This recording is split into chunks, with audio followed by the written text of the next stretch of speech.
Hey everybody, welcome back to Screwball, a baseball podcast, your home for everything baseball. I'm your host Mike Lepre, here with my co-host Frank White. Hey, how's it going?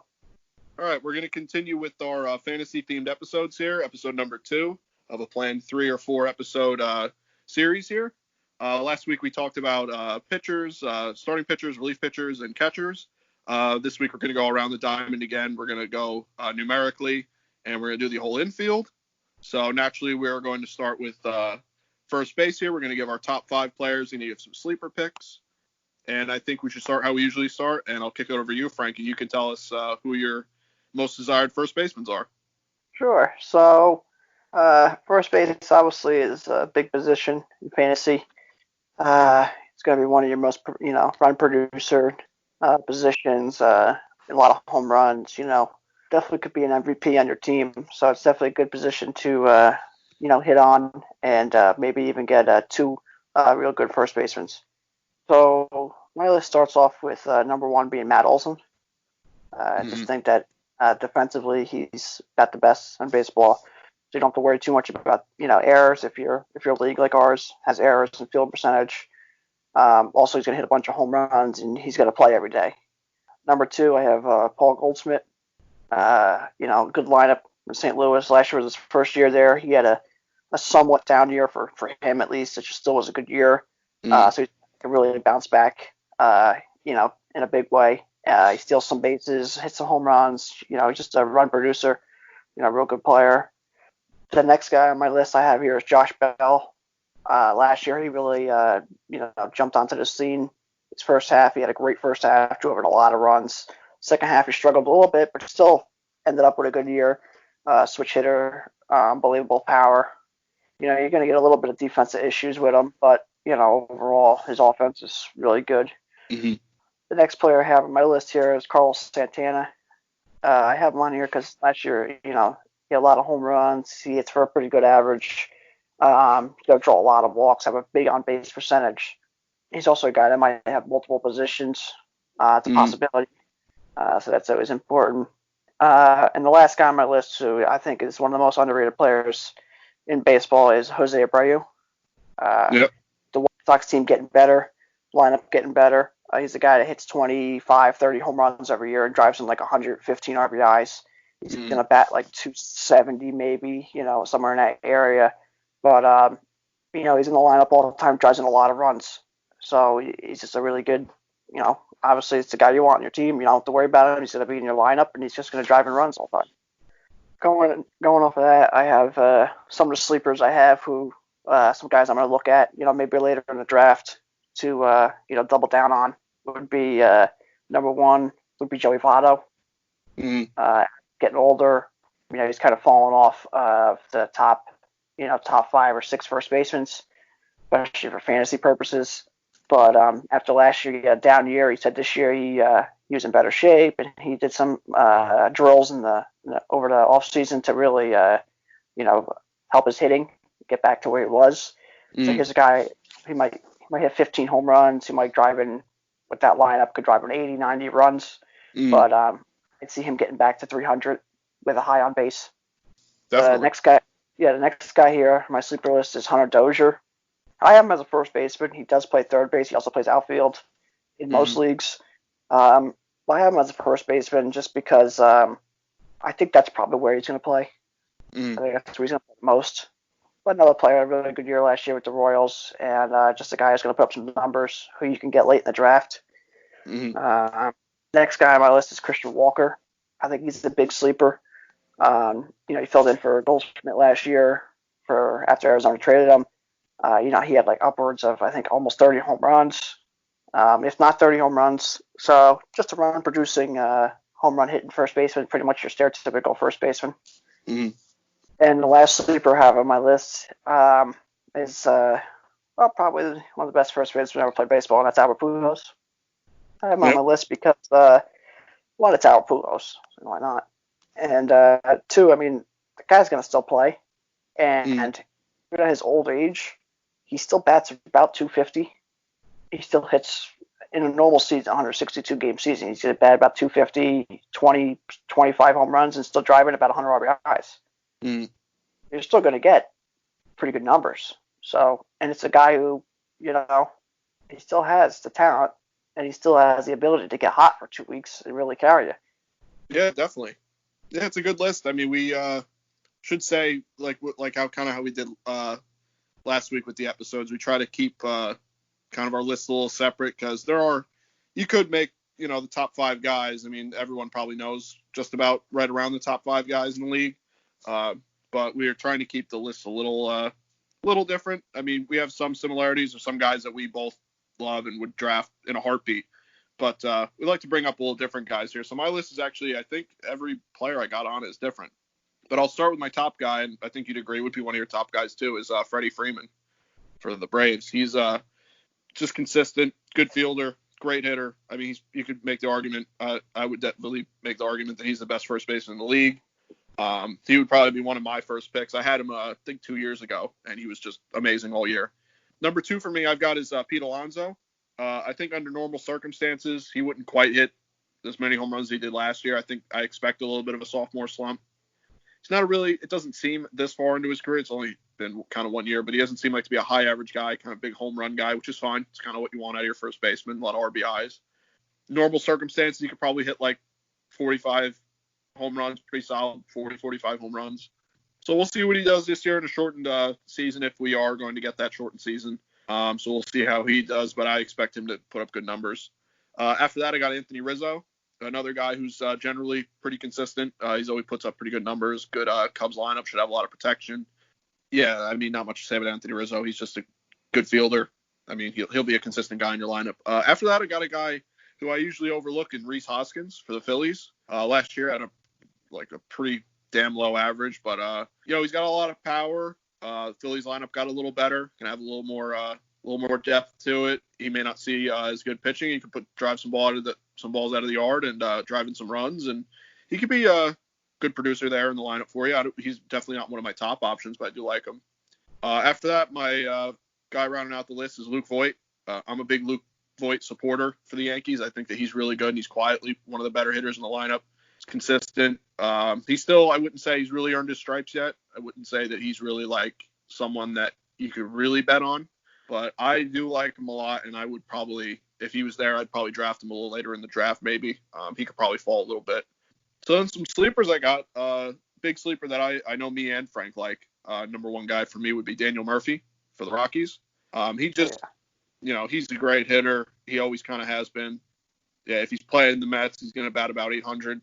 Oh, yeah. So you could bet on that. I wouldn't mind having Daniel Murphy on my team. I know for a fact, especially in that deep lineup, like I said with some of these other guys, he'll have a lot of protection. He'll do just fine. After that, I got CJ Cron, who is probably one of the best, if not the best hitter, just about in the Tigers lineup, except for like maybe Miggy or one of them guys. But yeah, he's going to do just fine over there. Not a lot of protection in that lineup, unfortunately. But I think he's going to have some home runs and RBIs, a little bit bigger ballpark now he's got to deal with, which is unfortunate for the home run total probably. But you could see an uptick in doubles or something like that. He'll do fine. And then after that, I got Miggy, just because, he's definitely past his prime, and you're not going to see a Triple Crown year from him anymore. But dude can still hit. He's going to put up probably a pretty good average, put up some home runs, maybe some RBIs if he gets the chance with that Tigers lineup. So that's a guy I'm going to keep an eye on. It's kind of similar to what you got with Pujols, kind of a veteran guy.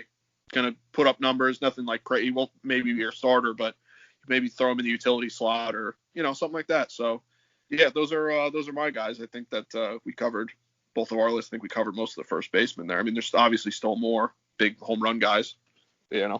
Sure. Yeah, I mean, first base, like I said, it's a big position. You're going to get we really want to get a lot of your home runs, RBIs. Run producers, but if you can get one that does all that plus bats about 300, I mean, it's one of those first round guys that you got to take. Yeah, 100%. So, moving on from first base, next position we're going to talk about is second base. Mm-hmm. And second base has been a position, I always kind of thought of it as similar to catchers, where you don't get really too many of those guys who are like, that's your second baseman, and he's kind of like just there. He's just going to be your second baseman all the time. Definitely. It has rounded it out a little bit more, but it's been mostly a position where you get a few big name guys, but the rest of them are people like he plays second base. He has second base eligibility, but he might not be actually a primary second baseman. Yeah. So I know there's one guy that I could mention here, but I know he's on your list, so I'll just wait for you to bring him up because Yeah. he's the Mm-hmm. best matter. But on my list after him, uh, my number one on my list is Altuve. Still, he's still going to hit 20 something home runs in a normal season, maybe 20 stolen bases. It matters how his knees hold up, but he could be more than 20, but probably going to be 2020. Yeah. 300 average, 330 average. You don't know what you're going to get, but he's a hitter. That's what he's going to do. Mm-hmm. The next player is one of those guys who I was saying he plays multiple positions. I think this year he's going to go back to second base, and that's Ketel Marte. Mm-hmm. Switch hitter. He had one of the best years in baseball last year. Switch hitter. I think he batted like 280. He had a bunch of home runs, stole bases, multiple positions. He's fantastic. Yeah. He was huge for me. I actually 2 years ago, second half of the year, he had a real good year, and then going into last year, I was like, this is a guy that's gonna really break out, and then he just exploded. I picked him up right before the season started, so I was like, yeah. Oh yeah. Someone dropped him, and I was like, yeah, that's stupid. I'm picking him up, and I had him the whole year. He was literally my MVP. Oh yeah. So him Definitely. and Omar Narvaez were my Oh MVPs. oh my God, I know. So the next guy on my list, another one. Probably don't think of him too much as a second baseman, more of a third baseman in his career, but I think last year and this year he's going to be playing more second base. That's Mike Moustakas, Mm-hmm. the guy no one wants to sign for agency ever. Yeah, I know. Bats 260, it's 30 home runs, plays multiple positions, World Series winner, and everyone's like, I know. He always falls. I don't know why. he's a tough guy. Last year he played with that finger issue or injury with he played with the Brewers. I had him last year. He's a good player. So Mm-hmm. definitely a guy I have on my list. The next guy, he plays a lot of positions. I think second base is probably going to be one of his more primary positions. And he kind of fits that second baseman role too, that original, second baseman role. That's David Fletcher, the Angels. Mm-hmm. Guy who just hits a lot of base hits, bats 300.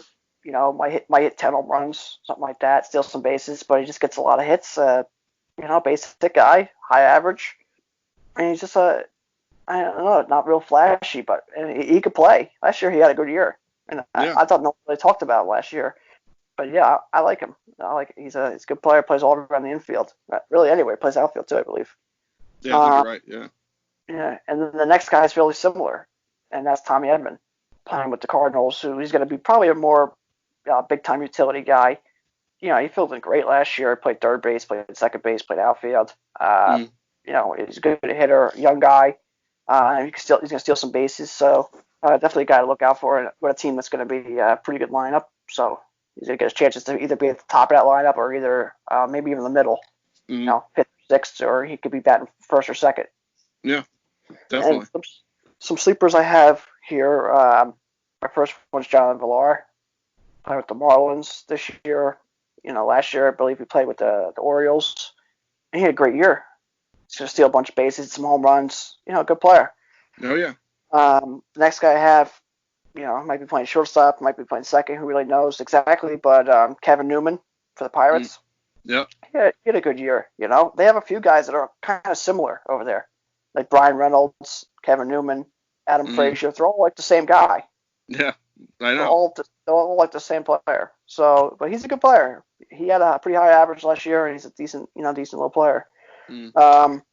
The next guy here I have is second baseman for the Brewers. I think it's Keston Hiura. Mm. So, yeah. Uriah, whatever his name is. Yeah, however you say that. Yeah. Yeah, he was a top prospect for the Brewers. He came up last year and played really good. So just another guy to keep an eye on. And my last sleeper is the definition of a sleeper player, and that's Garrett Hampson for the Rockies. Here's a guy, he started last year up at the majors, struggled a lot. Sent him down, they called him back up. He plays shortstop, plays second base, plays outfield, but he's got super speed.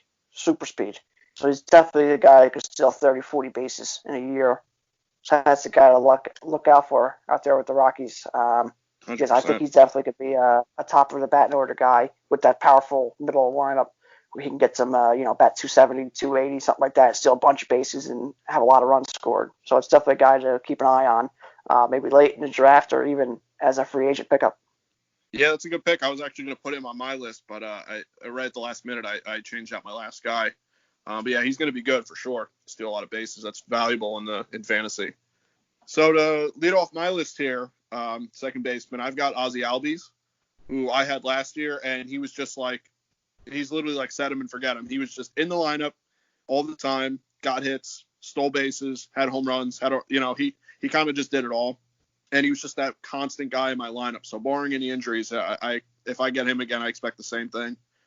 Maybe not put up like any stat that really catches your eye or anything, but he's going to be in that Braves lineup doing his job.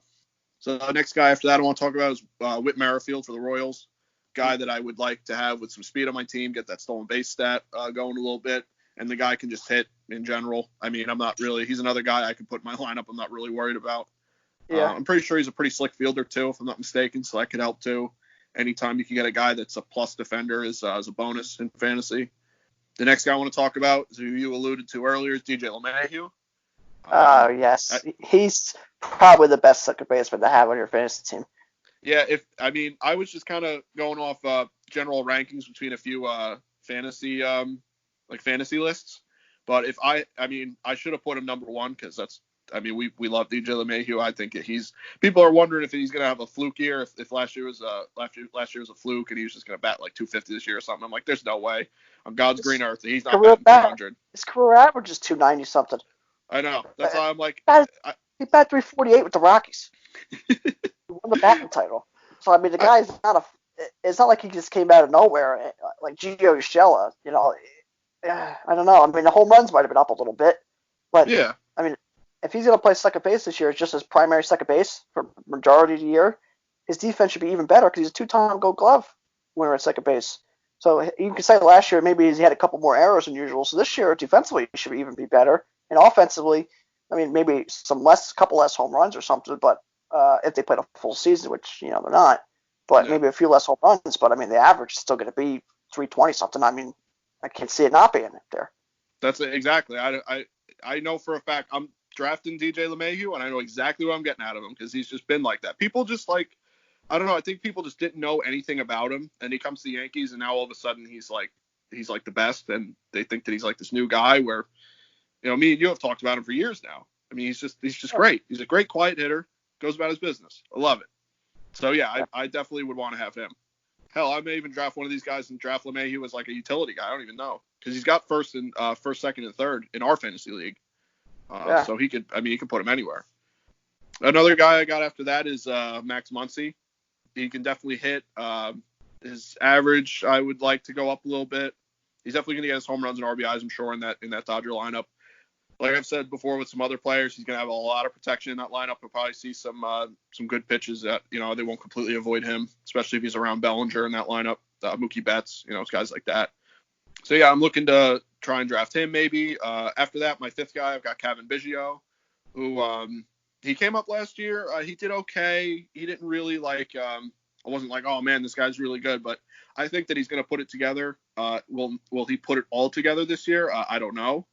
But he's someone to look at for sure. I think he's got talent, and I think that I think he's just going to get better. So that's maybe someone to watch, maybe even consider maybe even a little sleeper. To go on to now my sleepers that I was just mentioning. So those are my top five guys. Now I got some guys here. Colton Wong for the Cardinals.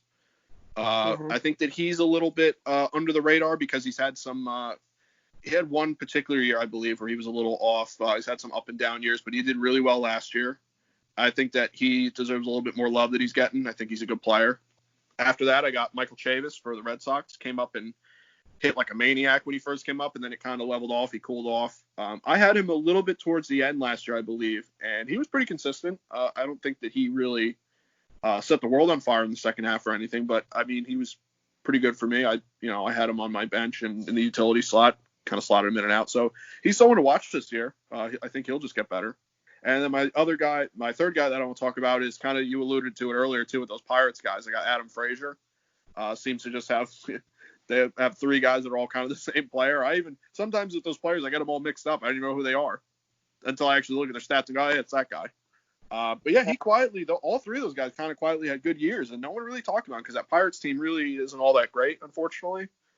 But I've got my eye on him, and if I can get him later in the draft as a sleeper pick, I would love to have him. I think that those three guys over there with Pittsburgh are all pretty good.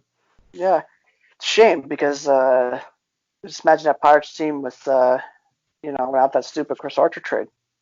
Yeah. Oh my God. Yeah. You'd have Tyler Glass now, and you'd have I can't think of the other guy's name. What's James. the other top? Jameson Talion. Trevor Williams is there. Mm-hmm. You'd have Meadows. You'd have you'd have Josh Bell still there. You'd have a really good lineup. That's a pretty rocking team. Yeah. But with that trade and then the incident with Felipe Vasquez. Yeah, that don't help either. Kind of wiped that team. But it's a shame. But and then they got Biggio. You mentioned they just got that crazy thing with our buddy who's like a family friend with the Biggios. So that's what. Yeah, I couldn't believe that. Still trying to figure that out. All that, but our buddy apparently is family friends with the Biggios. So I don't know. We never knew. Yeah, no, we're trying to figure it all out because that's unbelievable. But we'll keep you posted. We'll keep you posted on that. But to go on from second base, I think next position we're going to talk about is third base, and I think that's probably one of the deepest positions in baseball, but also in fantasy baseball.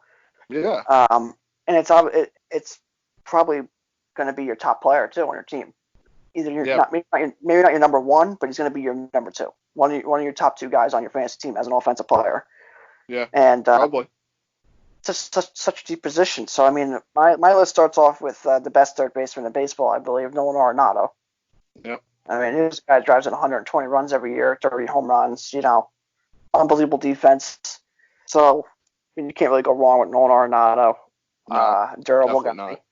The next guy on the list is it's another top guy in baseball, Anthony Rendon, going to the American League. A chance to maybe DH a little bit, rest himself a little bit. A great lineup with the Angels, Ohtani, Simmons, Pujols, Justin Upton, Trout. The lineup just goes on and on and on. Yeah. So he's a great chance to drive in even more runs. Who's a guy who drove in a bunch of runs with the Nationals last year. So that's just crazy. Yeah. Next guy on my list is Jose Ramirez. And if you've ever owned Jose Ramirez on your fantasy team, you almost feel like you don't want him again, but then you're like, I just can't. I gotta have him because I had him. I think I had him 2 years ago. And of course, he got a terrible start. Not quite like last year because last year was like a prolonged terrible start. I had him. He was like 128 or something like that start to the year. He was like my first round pick or like my second round pick. I'm like, wow, this is good. Yeah. And he ended up having a really good year. Switch hitter, home runs, steals a bunch of bases. No one really talks about. So and I think he still even might have multiple positions in our fantasy league. So it's always nice. He should. Yeah. The next guy I have on my list is Matt Chapman. Matt Chapman, like Arenado, great defender, hits 20 something home runs maybe. Drives in some runs. His average last year was down a little bit. I think he was around 250 last year, which if you can get that up a little bit, he could definitely be one of the top third basemen fantasy wise. But just a guy who plays every day and is great defensively, so you don't have to worry too much about errors or whatnot. Yeah. My last guy on my list here is Manny Machado. I mean, what else I gotta really say there? 30 home runs, 100 RBIs, 270 hitter, whatever it's gonna be. He still has shortstop, I believe, as an eligibility. Just you kind of know what you're getting out of him. One of the better hitters. Yeah. A lot of doubles, stuff like that. And then to go into some of my sleepers, I mean, they're not really sleepers because third base is so deep. It's hard to mention fantasy third baseman and not mention some of these guys. Some of my so-called sleepers are I got Eduardo Escobar, Arizona. I mean, what do you have, like 35 home runs last year? Yeah, he's a sleeper. Great. Yeah. So not really a sleeper, but I got him on here. So next one, Moncada, still a young guy. White Sox team's getting better, so should help him. Next one on my list here, Eugenio Suarez. He had, what do you have, 40-something home runs last year? Yeah, I think he was like second in the NL in home runs or something like that, right? Yeah, great defender. His average might suffer a little bit, 250, 260. But he's going to hit 40-something home runs. Who cares? Yeah, that's fine. Great player. We see him hit that home run in Cincinnati. He was like 450 feet. That was Oh my ridiculous. God. Yeah, it was. Yeah. So the next guy on my list is probably more of a sleeper. Matt Carpenter, Mhm. a guy with a bad year last year. I think he's a great bounce back candidate. We mentioned in previous episodes, so I think he could be a comeback player of the year. Good lineup, good team, good organization. I think he has a chance to really bounce back and have a pretty good year. So definitely Mhm. a guy. And another guy at multiple positions. I believe he has first and third. He might even still have second base. So, Yeah, maybe. Yeah. and then just an extra sleeper I put in here is Justin Turner. You wouldn't think of him too much of a sleeper, but it's a guy I always have on my team every year. It seems like he does have injury concerns, so I think that's why he might be like a sleeper or a lower fantasy guy because he does get hurt at times. He misses, 2 weeks, day to day, misses a couple games, stuff like that. Yeah. Defense not the greatest, so you might get a few extra errors. But I mean, offensively, he's going to bat you around 300, 280, 290, 300. Hit some home runs, driving runs. He's just a good player. Yeah. But I keep him as a sleeper just mostly because of people kind of stay away from him because of injuries. Yeah. If you take out those injuries, I mean, he's gonna have bat for a pretty high average. You would think. I mean, he's a good hitter. I mean, so it's a shame that some of these guys have injury problems and they just can't stay on the field. Yeah, you have someone that's a higher up guy who could play third base, and he's definitely a guy you could jump on because I did one year. I believe I had him and Jose Ramirez in the same year. So I was Mhm. like, okay, if Justin Turner's, whatever's going on with him, like Jose Ramirez could play there, and Justin Turner's healthy, you could use him as a utility or utility or DH, in our fantasy league. So I mean, he's definitely a quality player. So you could just kind of bypass some of the injury concerns or the veteran rest days. You're gonna get a good player. Yeah. I mean, when you make basically you're essentially making a top 10 list and Justin Turner is number 10. I mean, that's you got a good position on your hands. Yeah, Um, sure. and if I think some of our early years, like quite a few years ago with fantasy, I think third base was one of the most shallow positions. It was like you couldn't find really any really elite hitting third baseman. Now I mean, we're doing basically like almost a top 20 list, and right down to my last guy, we got viable, good hitting third baseman. It's crazy. I don't quite get Yeah, it. and you got guys not even on our list that I would take in a heartbeat. Yeah, yeah, certainly. So to start off with my list, I think he was actually my first pick last year, Alex Bregman. I mean, he never stopped hitting last year. Home runs, RBIs. He walked a ton. I mean, he did make quite a few errors. I got to admit, he was a little bit of a pain in the ass as far as defensively. But man, he just didn't stop hitting. I mean, he's just a great player. I don't like the guy really anymore, but man, he can hit. I'll draft him. He'll put up numbers. Sure. After that, I got Rafael Devers for the Red Sox. He's quickly becoming one of the better hitters in the league. I mean, they always I believe he came up when he was 19. So, they said that he was going to be an elite guy, and they weren't lying. He's starting to really turn it on and hit real well.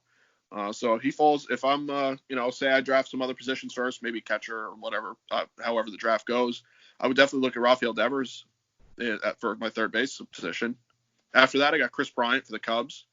I wouldn't say that he's quite lived up to the hype that was surrounding him in the 2015, 2016, time. I mean, don't get me wrong, he's still hitting like crazy. I see he's still a great hitter, but sometimes when I think about Chris Bryant, I just don't think he quite lives up to the hype. Maybe maybe I'm out of the loop. Maybe Cubs fans will yell at me, but I don't know. He's still a great hitter, and he's in my top three third baseman. So, Yeah, yeah, you know, yeah. And he another guy has multiple positions eligibility. yeah, yeah, that would Third definitely base, I help. think he has third base, outfield. He might even have first base. So that's always helpful when you have guys who have versatility. Yeah, yeah, that definitely adds value there. After him, a guy I really like, Vlad Guerrero Jr. for the Blue Jays.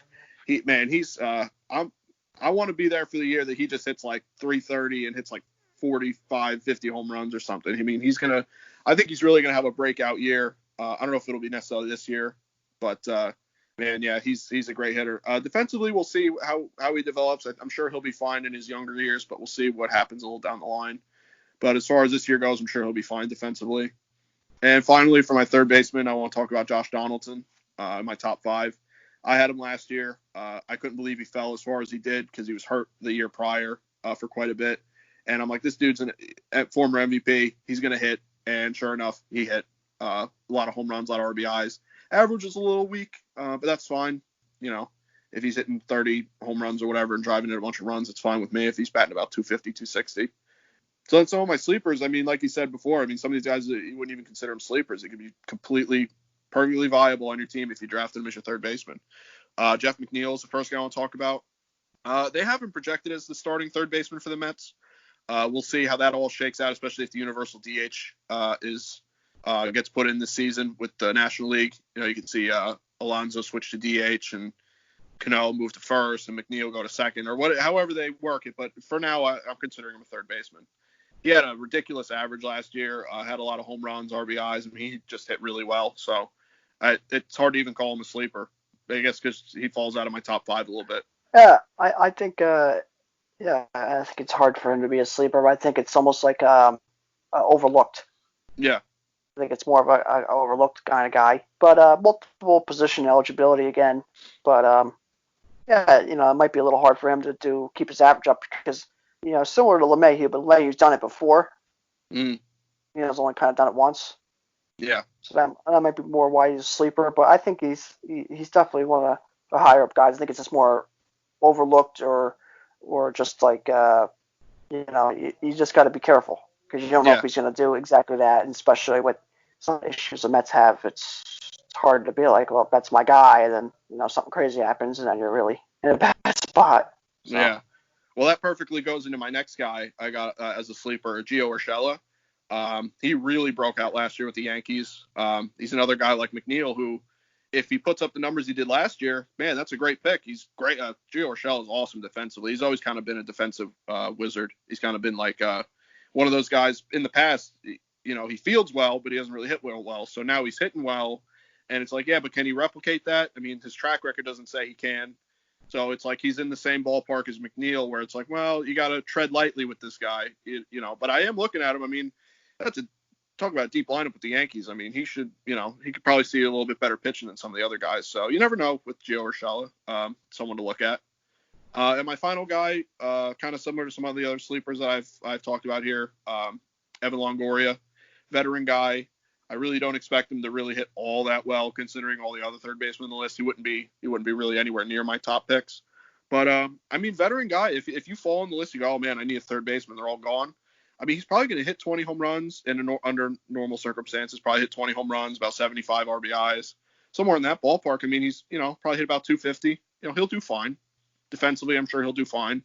But other than that, I can't say him doing anything better than a little above average, maybe average third baseman. So, yeah, another veteran guy you could look at. So those are my third basemen. I mean, talk about a lot of talent. I mean, right down to the end. Yeah. You know?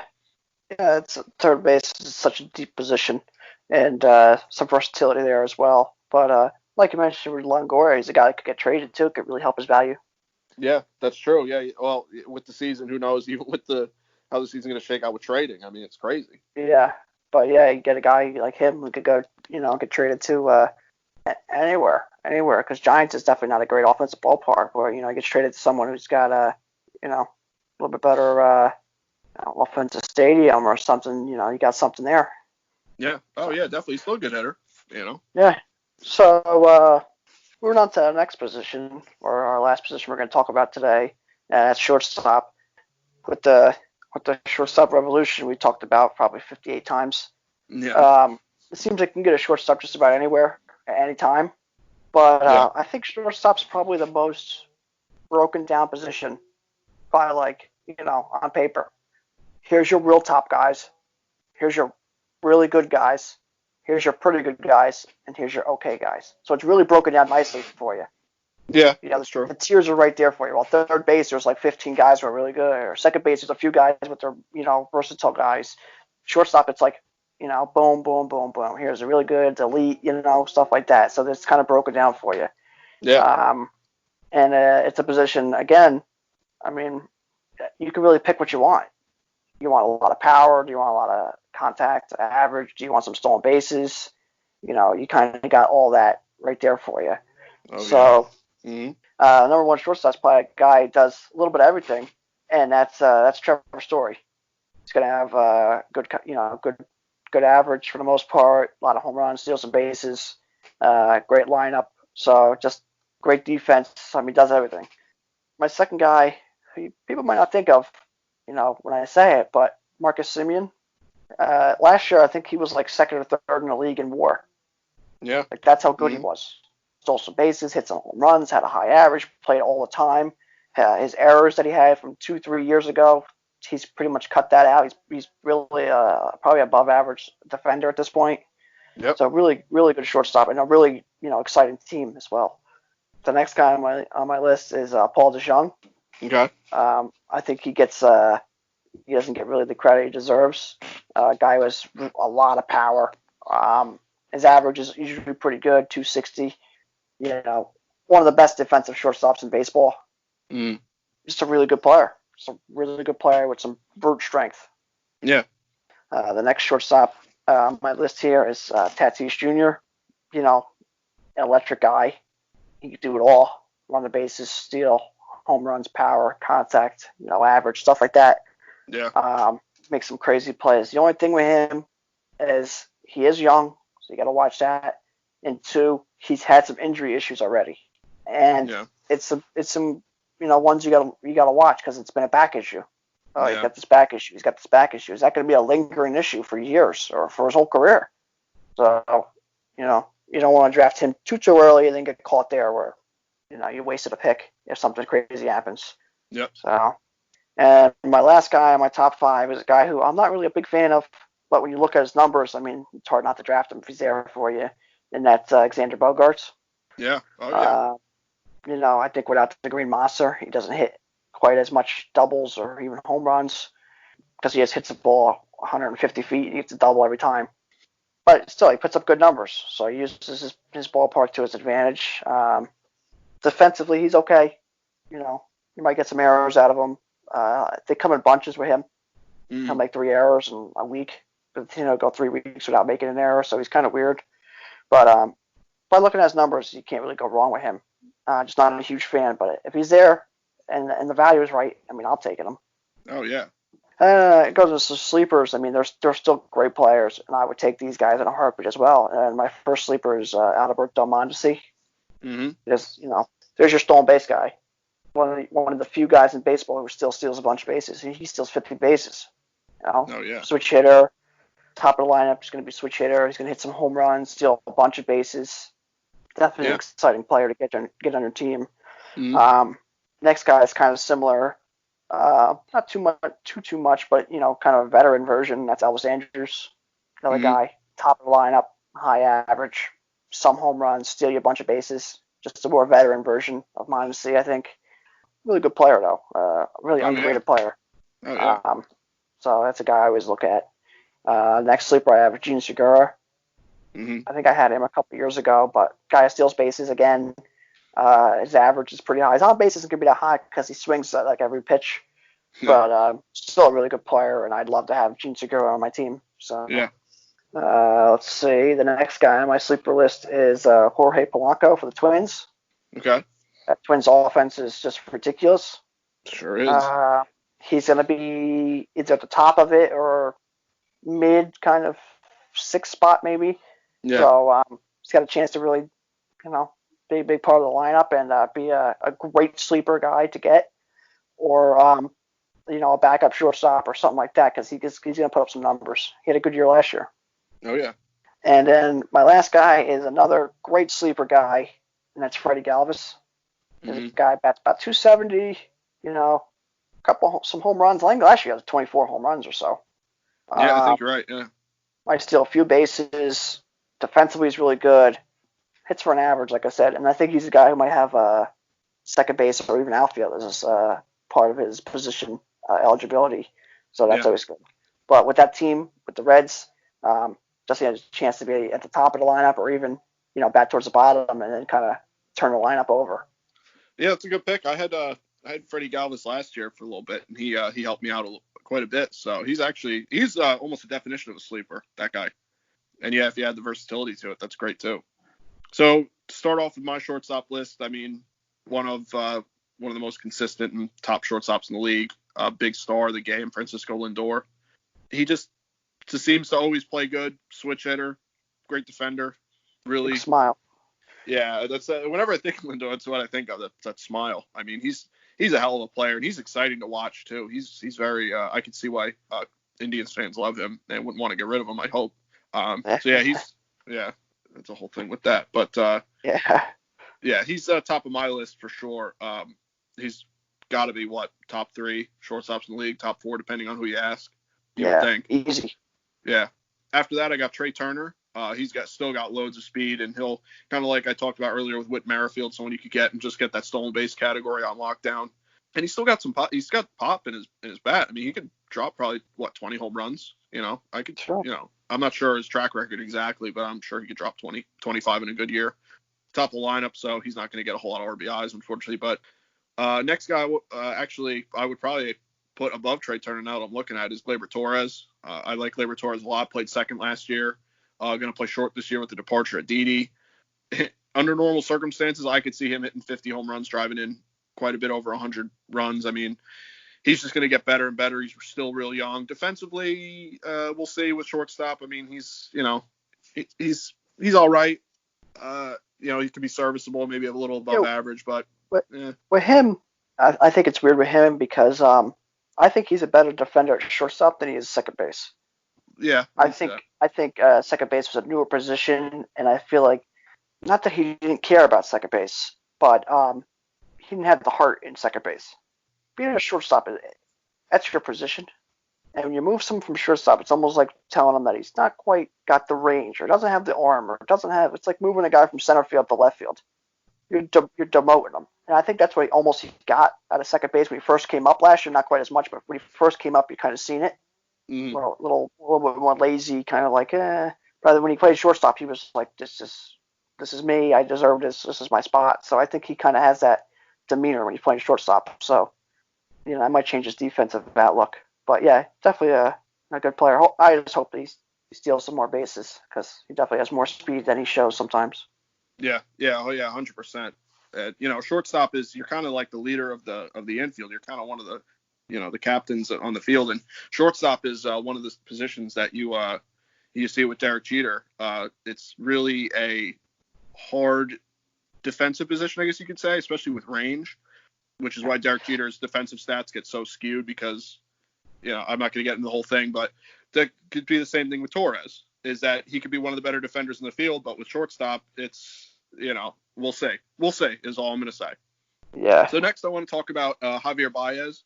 Talk about a flashy player here. We've talked about him in the past. Definitely one of the stars of the game.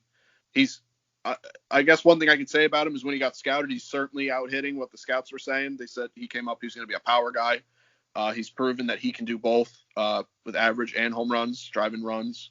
So I mean, I'm not crazy about Javier Baez. I don't hate the guy. I don't like downright hate him, but I would definitely draft him in the league. I mean, he puts up good stats, so I wouldn't overlook him as far as that, And my final guy here, he's another great guy, Tim Anderson. Another guy that I'm not really crazy about, the bat flipping and all that stuff. But he had a really good average last year. If you can replicate that, that'd be great. If not, even if he bats 300, that's fine with me. He could hit some home runs, drive in some runs. The White Sox lineup got better, so that helps him out. Steal some bases. Yeah, he's got speed. I mean, he's a guy that can really do it all. Kind of, he's quickly becoming a little bit of a star over there for the White Sox. Then some of the sleepers. I wrote down my top guy here, Didi Gregorius, one of my favorite players in the league. I'd probably just draft him just because I love him. But regardless, take all the bias out of it. He's a good player. He'll probably do just fine with the Phillies. If you look at his stats last year, he was hurt. He had Tommy John, and he kind of came in half the year, and his stats got skewed. But I'm sure he'll hit quite a few home runs, driving some runs, have a good average. So he'll do fine over there with the Phillies.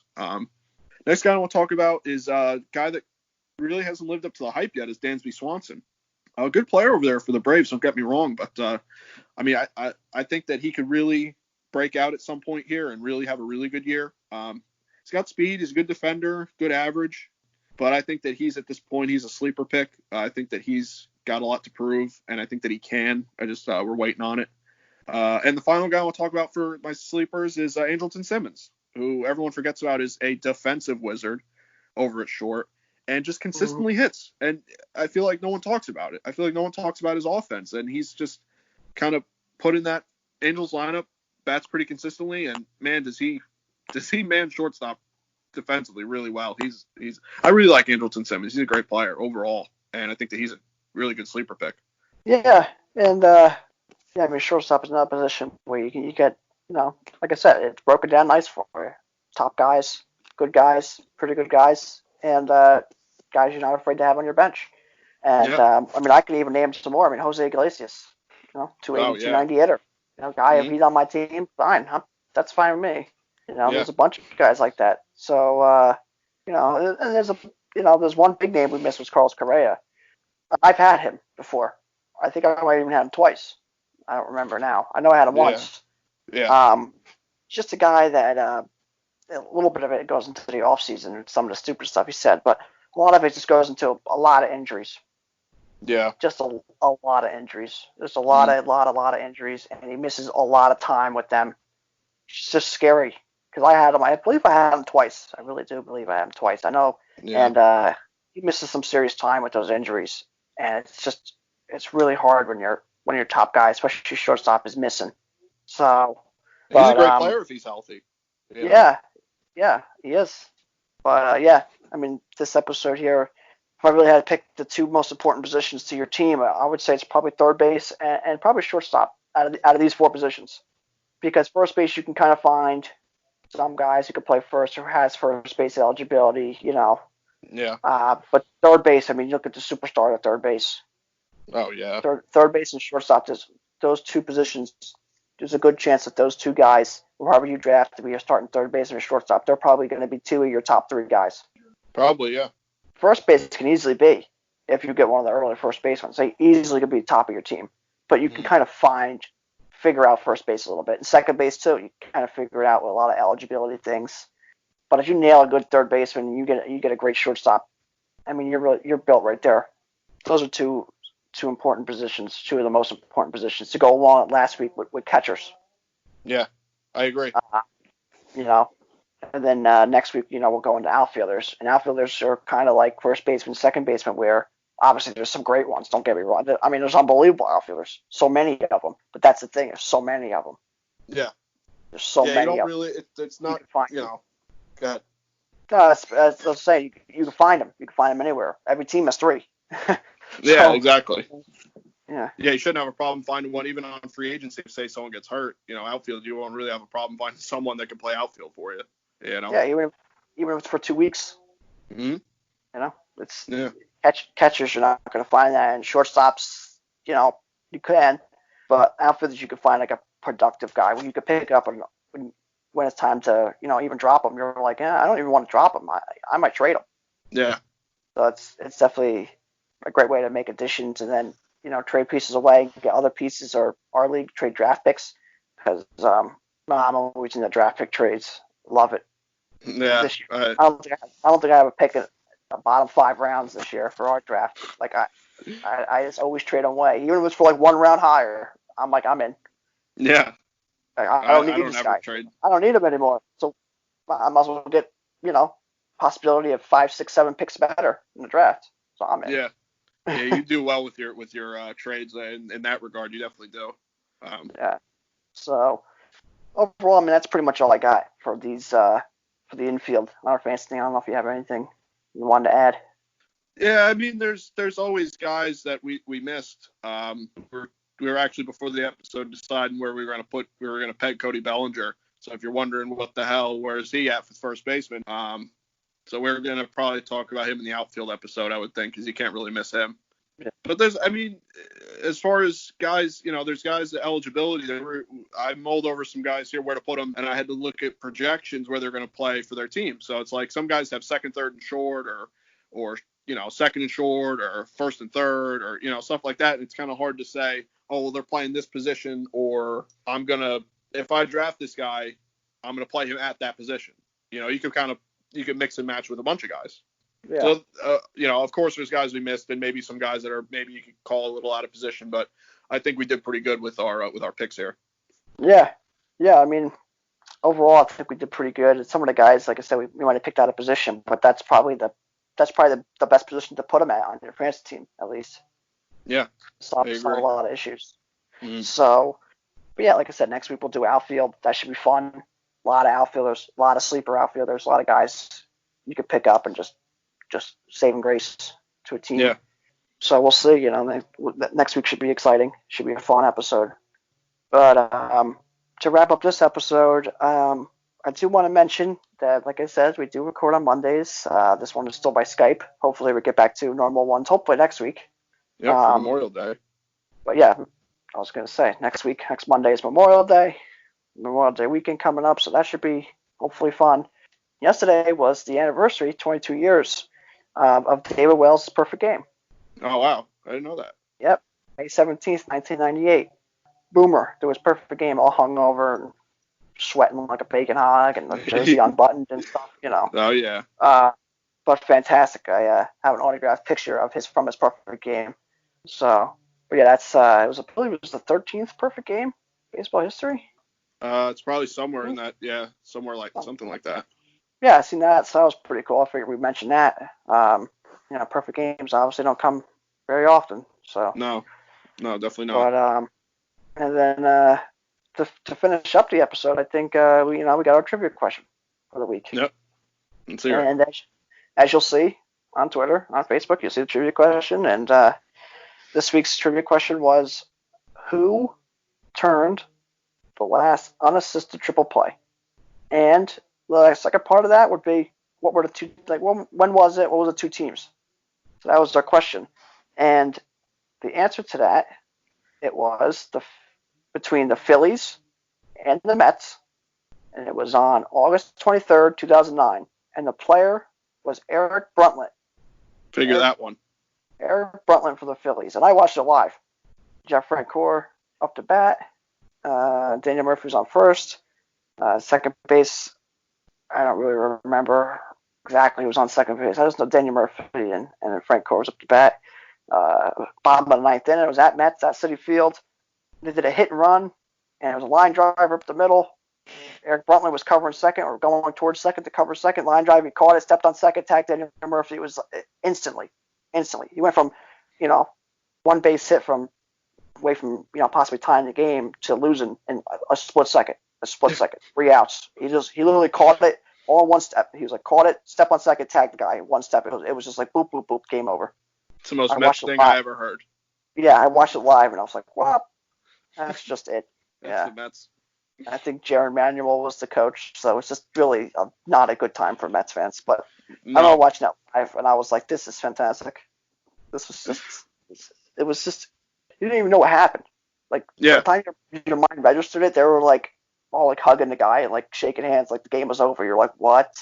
Yeah, like the game just ended so quickly. It was impossible. It almost seemed impossible that the game could end that quickly. Yeah, on an unassisted triple play. I mean, it's just like, what are the odds? Yeah. I mean, I think there's only been like, I don't even know, 12 recorded or something like that ever. Yeah, not many at all. Yeah. So, but yeah, that's a trivia question. So that's definitely a good one. But like I said, next week we'll do outfield, fantasy. Hopefully we get an update here in baseball. I think we're gonna hear. They still have time if their plan is for beginning of July start. I mean, they need 3 weeks of training camp, so they don't really have to have an announcement until, I would say, probably 2 weeks. Yeah, I think the hang up is still, at least from what I heard, is the salary and how they're gonna pay. I think that's. Yeah. I think.